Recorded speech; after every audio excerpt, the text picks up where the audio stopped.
problem, and I appreciate him willing to put some solutions forth here. But I think it's really important that we talk about the bigger picture when we talk about secret holes. And I do want to make it clear I'm not interested in holding anything in secret. As a matter of fact, whenever we do, as part of steering or personally, we let the cloakroom know they can tell anyone they want that we're holding a bill. So I'm not trying to preserve any kind of aspect of a secret hole, but I think it is important that America know what we're talking about here. At this point in the Senate, 94% of all the bills are passed unanimous consent. 94%. So this is hardly a lack of productivity. And what this means is 94% of the bills that pass the Senate have no debate, no vote, no amendments, no reading of the bill, no online disclosure, and very often no score from the Congressional Budget Office. When I first took over the steering committee, one of the things I learned real quickly is that whenever we're having a break, if we're going for a week like we are this week, on my way to the airport, I would get a call from staff telling me there were dozens of requests to pass bills, unanimous consent, because they knew we were all going out of town. And a lot of them had some pretty big price tags on them. Folks, you don't get $13 trillion in debt when you're doing things right. And part of the problem is that 94% of the bills that pass the Senate pass in secret. The problem is not secret holes, it's a secret passing of bills, when very often we don't even know who's requesting bills. And if we didn't have staff available at night when they run their so-called hotlines, which means the phone in your office rings, they ask if you will agree to pass a bill. You haven't read it, you don't know what it's cost, but if you don't agree to pass it by unanimous consent, you are holding the bill. If you ask to read it for the next day or two, it's very likely that some association is getting emails from either the Republican or the Democrat side that Senator DeMint is holding this desperately needed piece of legislation, who nobody else has read. I'd be glad to work with my colleagues on dealing with this issue if they believe secret holes are a problem. But I frankly think passing 94% of the bills without anybody even reading them or knowing they're getting passed is not a good way to do business. I think it's fair to have some system where, first of all, you cannot secretly ask for a bill to be passed unanimous consent. And that's what goes on here today. And we should look at the Coburn-McCaskill Amendment, where if you want something passed unanimous consent in the dark of night, that you have to put it on the Internet for at least 3 days with a cost from the Congressional Budget Office so we know what we're getting into. Again, I want to remind you, we don't have a problem in Washington of not passing enough bills or spending enough money. The problem we have is we're passing bills that we don't even read, that have price tags that are running our country into a crushing debt. And again, I want to work with my colleagues. But if you're opposed to secret holes, which are really not a problem, and I'm not aware of one where we don't know who's holding it.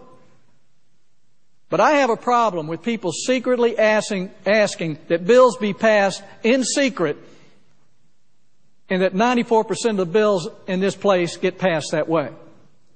There are a lot of pressing issues that we face as a country. But one of them is not secret holes. And if we want to spend floor time debating it, I want to be involved with that debate. But we have no problem here of things that are being slowed down. The problem we have is every week, just like this week, we're adding to the spending, we're borrowing more money as a country, we're increasing our national debt, and we're expanding the federal government. This is not something we need to speed up. We need members of the Senate to read bills.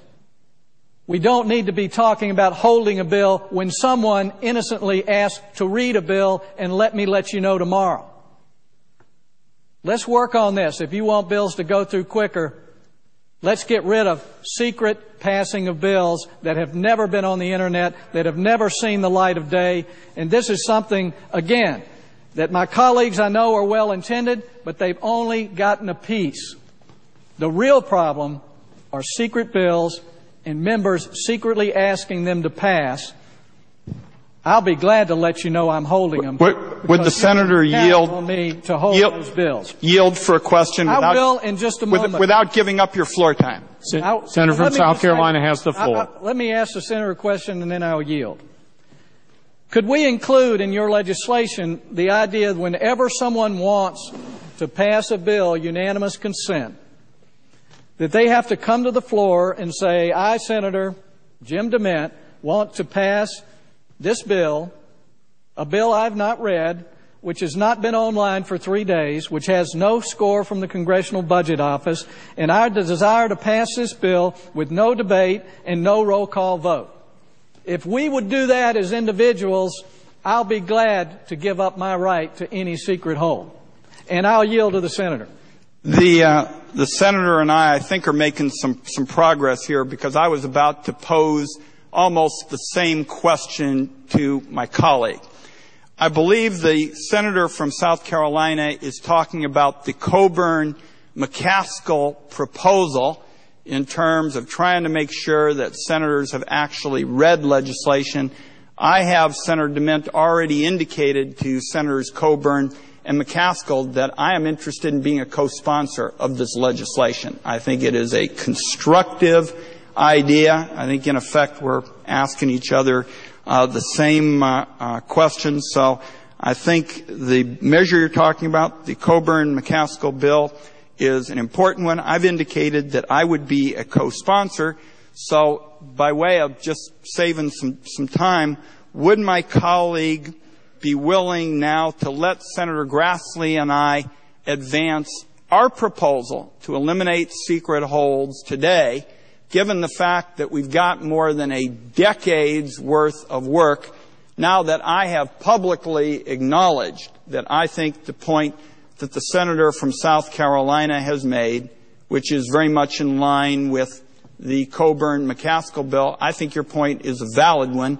And my hope would be that after putting more than a decade into this effort, the senator from South Carolina would let us finally get a vote on this bipartisan effort to eliminate secret holds, with this public acknowledgement, at least on my part, that I think your point is valid with respect to senators reading bills, and I intend to be a co-sponsor of the Coburn-McCaskill legislation.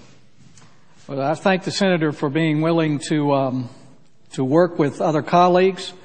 It's unfortunate that you've spent a decade on this bill and missed the main point. The main problem here is secret bills, not secret holds.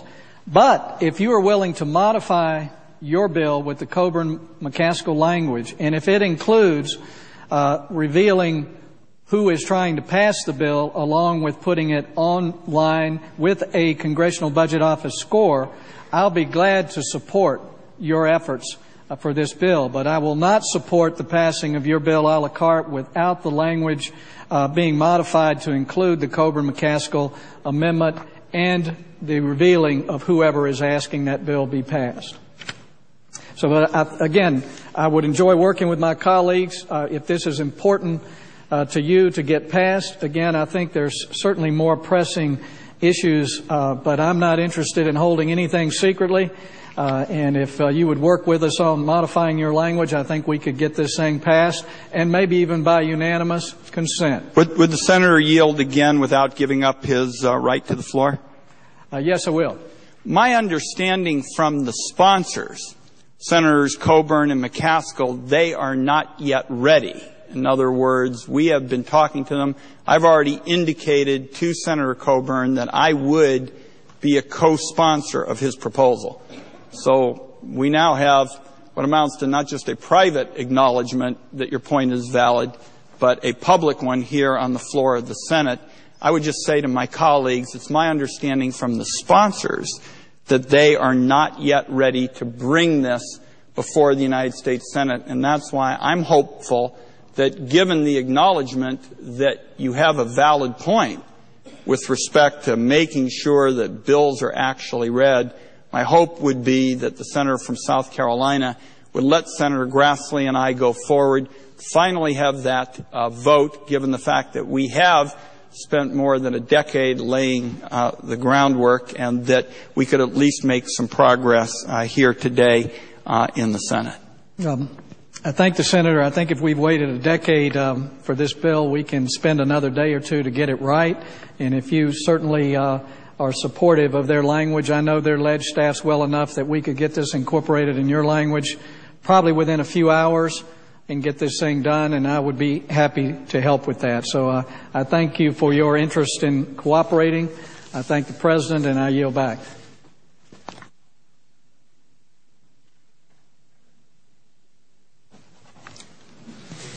Mr. President.